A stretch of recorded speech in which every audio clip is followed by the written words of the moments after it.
ఓం మహాగణాధిపతయే నమః. ఓం గురుభ్యో నమః. ఓం శ్రీమాత్రే నమః. అరుణాం కరుణాతరంగితాక్షీం ధృతపాశాంకుశపుష్పబాణచాపాం అనిమాదివిరావృతాం మయూకైః అహమిత్యేవ విభావయే భవానీం. శ్రీమాత్రే నమః.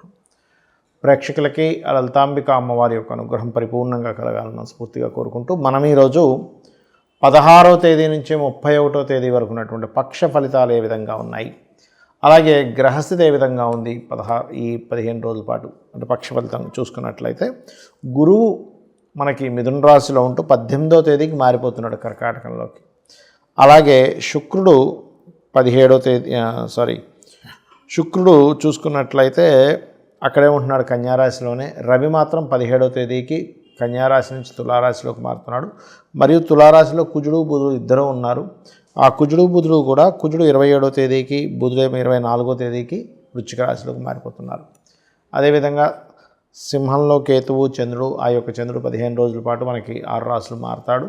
మరియు అదేవిధంగా మీనంలో ఉండేటువంటి శని, కుంభంలో రాహు యొక్క సంచారం జరుగుతుంది. ఈ యొక్క గ్రహస్థితిని అనుసరించి 12 లగ్నాల వారికి, లగ్నం తెలియని వారి రాశి నుంచి కూడా చూసుకోవచ్చు ఎటువంటి ఫలితాలు ఉన్నాయి, ఏ విషయాల పట్ల జాగ్రత్త వహించాలనేటువంటి విషయాలు మనం తెలుసుకుందాం. అయితే చెప్తుంది నేనైనప్పటికీ ఈ విషయాలు సాక్షాత్ అమ్మవారిగా భావిస్తూ ఒక్కొక్కటిగా తెలుసుకుందాం. మేషం వారికి కనుక చూసుకున్నట్లయితే మీకు 3లో ఉన్నటువంటి గురువు 4వ స్థానంలోకి మారుతున్నాడు.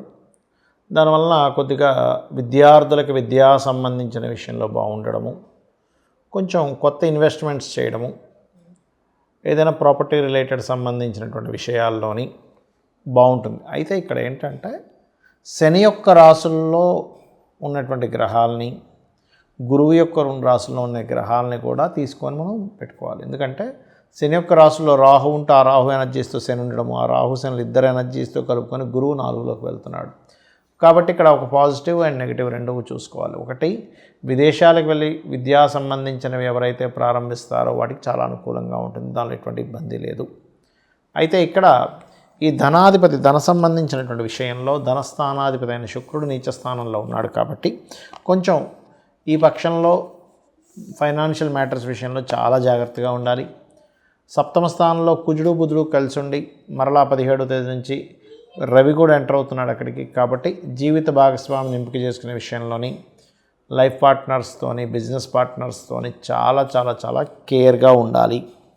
నిర్ణయాలు తీసుకునేటప్పుడు కూడా పంచమ స్థానంలో కేతు ఉన్నందుకు గణపతికి సంబంధించిన ఆరాధన చేయడము, నిర్ణయాలు సరైనటువంటి సమయంలో తీసుకునేటువంటి విషయాల్లో కొంచెం ఎక్కడో తొలగిసలాడడం జరుగుతుంటుంది. కాబట్టి మీరు ఎంత గణపతిని ఆరాధిస్తూ సూర్య భగవానుని యొక్క ఆరాధన ఎంత చేస్తూ ఉంటే అన్ని విధాలుగా బాగుంటుంది. ఇక కెరియర్ సంబంధించినటువంటి అంశాల్లో ఉన్న ప్రాంతం కాకుండా వేరే ఇతర ప్రాంతాలకు వెళ్ళడము, ఉన్న దేశం నుంచే ఇంకొక వేరే ఇతర దేశాల్లో ఉంటూ కూడా ఇంకో దేశానికి మారాలనేటువంటి ప్లానింగ్ వేయడం జరుగుతూ ఉంటుంది. కాకపోతే ఇక్కడ ఏంటంటే మీరు ఏదైతే పంచమ స్థానంలో కేతు ఉన్నాడో ఒక్కసారి గణపతిని తలుచుకొని మీ యొక్క నిర్ణయం తీసుకోండి, అప్పుడు ఆటోమేటిక్గా బాగుంటుంది. అలాగే కాస్త జీవిత భాగస్వామితో, లైఫ్ పార్ట్నర్స్తో తెలియని కొంత ఘర్షణ వాతావరణం ఉంది. ఈ యొక్క విషయాల పట్ల కాస్త జాగ్రత్తగా ఉంటూ ఉండండి. అలాగే మీరు మీ యొక్క తండ్రి గారు ఎవరిదైనా సరే మేషలగ్నం వారు మేషరాశి అయినట్లయితే వాళ్ళ యొక్క తండ్రి గారికి ఎప్పటి నుంచో విదేశీ సంబంధించినటువంటి విషయాల్లో అనుకూలించినటువంటిది ఇప్పుడు కొంచెం అనుకూలించేటువంటి సమయం ఆసన్నం అవుతుంది. ఎందుకంటే భాగ్యాధిపతి అయినటువంటి గురువు చర్రాశుల్లోకి ఎంటర్ అవుతున్నాడు. కాబట్టి ఇక మీరు నిత్యము చేయవలసిన దేవతారాధన సూర్య నమస్కారాలు మరియు గణపతి యొక్క ఆరాధన చేయండి, అన్ని విధాలా మీకు బాగుంటుంది. చాలామంది ఏమండి మేము ఎంత కష్టపడినా కూడా మాకు ధనపరమైనటువంటి విషయాల్లో అభివృద్ధి ఉండట్లేదు, ఏమి చేయాలని అడుగుతూ ఉంటారు. ఇక్కడ 3 అంశాలు ప్రధానంగా. ఒకటి, మీ యొక్క జన్మజాతకంలో ధనాధిపతి లక్ష్మీ స్థానాలను కొని ఉంటాయి. ధనాన్ని ఇచ్చేటువంటిది ధనస్థానం. అలాగే మీ ఆలోచనలు, మీరు ఎక్కడైనా నిర్ణయాలు తప్పు తీసుకుంటున్నారా, ఆ నిర్ణయాల వల్లే మీకు ధన సంబంధించిన ఇబ్బంది తగ్గుతుందా అని చెప్పేది పంచమ స్థానం. పూర్వజన్మ పుణ్యాన్ని బట్టి వచ్చేటువంటి ధనయోగం ఉంటుంది, అది 9వ స్థానం. అలాగే లాభాలు, వ్యాపారాలు బట్టి వచ్చేటువంటి లాభస్థానం లేదండి నేను జాబ్ పరంగా చేస్తానండి అన్నప్పుడు 6వ స్థానాన్ని, దశమ స్థానాన్ని ఇట్లా చూస్తూ ఉంటాం. అయితే ఇందులో ఒక్కొక్క గ్రహానికి ఒక నిర్దిష్టమైనటువంటి కారకత్వాలు ఉంటాయి. ఒక్కొక్క గ్రహానికి గుర్తుపెట్టుకోండి. ఆ గ్రహము మొత్తం మనకి 2 ఛాయాగ్రహాలు, మిగతా 7 గ్రహాలు మొత్తం 9 కలిపితే మీ ధనాధిపతి ఏ నక్షత్రములో ఉన్నాడు, ఏ గ్రహంతో సంబంధం కలిగి ఉన్నాడు, అసలు అక్కడ ఉన్నదేమిటి, మీరు ఎక్స్పెక్ట్ చేస్తుంది ఏమిటి అంటే చిన్న ఎగ్జాంపుల్ చెప్తాను చూడండి. మనం చక్కగా మామిడికాయకి సంబంధించి మామిడి చెట్టుకు సంబంధించిన ఒక టెంకని పాతాం. అదేమైంది, పెద్ద అయింది, వృక్షమైంది, మొత్తం మామిడి పళ్ళు ఇస్తుంది. మీరు ఎక్స్పెక్టేషన్ మాత్రం చింతకాయలు రావాలనో లేకపోతే సీతాఫలం రావాలనో అనుకున్నారు. అది రావట్లేదు. ఎక్కడి నుంచి వస్తుంది అంటే మీరు ఏదైతే నాటారో భూమిలో దాని యొక్క ఫలమే వస్తుంది. అలాగే మనం పూర్వజన్మలో ఏదైతే కర్మ చేశామో ఆ కర్మ సంబంధించిన ఫలితం వస్తూ ఉంటుంది. జ్యోతిష్శాస్త్రంలో మీకు అసలు ధనయోగం ఎందులో ఉందో చూసుకోవాలి. అంటే ఒక వ్యాపారం చేస్తే ఉందా, ఉద్యోగం చేస్తే ఉందా, ఆ ఉద్యోగం కూడా ఇక్కడ చేస్తూ ఉందా, వేరే రాష్ట్రానికి మారాలా, వేరే దేశానికి వెళ్ళాలా. చాలామంది ఏమనుకుంటారు, ఏమంటే నేను పెద్దగా చదువుకోలేదు, ఏ దేశానికి వెళ్తాను. కొన్ని వృత్తులకి, కొన్ని టాలెంట్స్కి చదువుతో సంబంధం అనేటువంటిది ఉండదు. ఇది ముఖ్యంగా గుర్తుపెట్టుకోవాలి. అలాగే వ్యాపారం చేసేటట్టయినా, చదువుకునేటప్పుడైనా కూడా ముఖ్యంగా చిన్నపిల్లలకి ఒక ఏజ్ వచ్చినప్పటి నుంచే, ఒక సర్టన్ ఏజ్ స్టార్ట్ అయినప్పటి నుంచే జాతకం చూపించుకుంటే అసలు వీళ్ళు ఏ రంగాల్లోకి వెళ్తే బాగుంటుంది. ఆ పిల్లవాడికి ఇంజనీరింగ్లో ఉంటుంది, పాపం తల్లిదండ్రులు వీళ్ళు డాక్టర్ చదివిసి వీళ్ళ లైఫ్ బాగుంటుందేమో అనుకుంటే దాని మీద ఇంట్రెస్ట్ ఉండక సరిగ్గా అది నడవక ఎందుకు చదివేంటారు MBBS అన్నట్టుగా ఉంటుంది. ఇంకొంతమందికి ఫ్యాషన్ దాని మీద ఉంటే వాళ్ళు వెళ్ళి ఇంకో డాక్టర్ చదువుతూ ఉంటారు. అట్లా ఏంటంటే అసలు మొట్టమొదటిగా మన జన్మజాతకంలో అసలు ఏ యోగం ఉంది. అందరికీ కూడా ఆర్థికమైనటువంటి ఇబ్బందులే 90% ఉంటాయి. మిగతా అంతా కూడా ఏంటి, ఆరోగ్యం అనుకోండి, మిగతా మ్యారిటల్ ఇష్యూస్ అనుకోండి, ఇవన్నీ దట్ ఈస్ డిఫరెంట్ థింగ్.